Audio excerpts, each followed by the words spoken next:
Brought to you by Oxyrich. Manikchand Oxyrich, proudly Indian.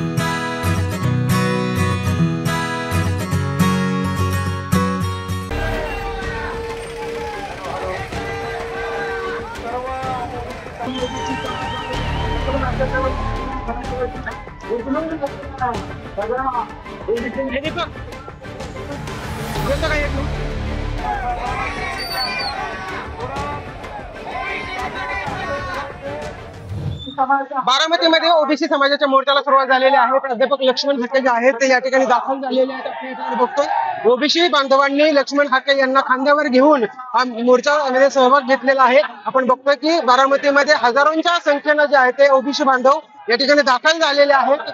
आपल्या मागण्या ज्या आहेत त्या बारामतीतल्या शारदा प्रांगणापासून घेऊन आता प्रांत कार्यालयावरती हा मोर्चा जो धडकणार आहे.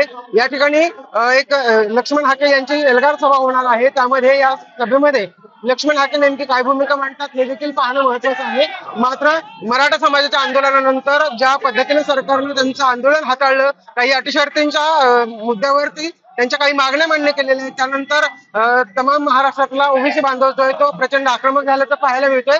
आणि आक्रमक बांधवांनी आज बारामतीमध्ये एकत्र येऊन हा मोर्चा आयोजित केलेला आहे. खरं तर या मोर्चाला पोलिसांनी परवानगी नाकारली होती असं देखील सांगितलेलं होतं. बारामतीचे डीवायएसपी सुदर्शन राठोड यांनी ईद आणि गणपती विसर्जनाच्या पार्श्वभूमीवर बारामतीत कोणताही अनुचित प्रकार घडू नये यासाठी हा मोर्चा जो आहे तो रद्द करण्यात यावा, स्थगित करण्यात यावा अशी भूमिका मांडलेली होती.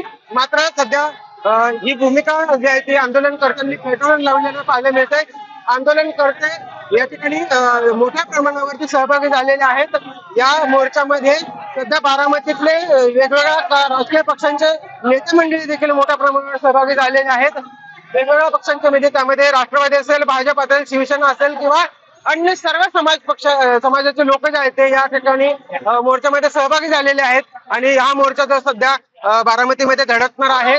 पाहावं लागेल आता या मोर्चामध्ये लक्ष्मण हाके किंवा इतर ओबीसी नेते काय भूमिका मांडतात.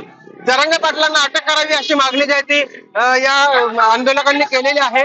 आणि ही भूमिका पोलीस प्रशासन कशा पद्धतीने हाताळतं हे देखील पाहावं लागणार आहे. दरम्यान पोलिसांनी या मोर्चाला परवानगी न दिल्यामुळं काही आक्रमक भूमिका देखील घेण्याची भूमिका धनगर समाज किंवा ओबीसी बांधवांनी मांडलेली होती. मात्र आता तसं होताना पाहायला मिळतंय. या मोर्चामध्ये जे सहभागी झाले त्यांच्यावर गुन्हा दाखल होतो का किंवा पोलीस नेमकी काय भूमिका घेतात हे पाहावं लागणार आहे. कॅमेरामॅन तेजस्वी वसंत मोरे, मुंबई तक, बारामती.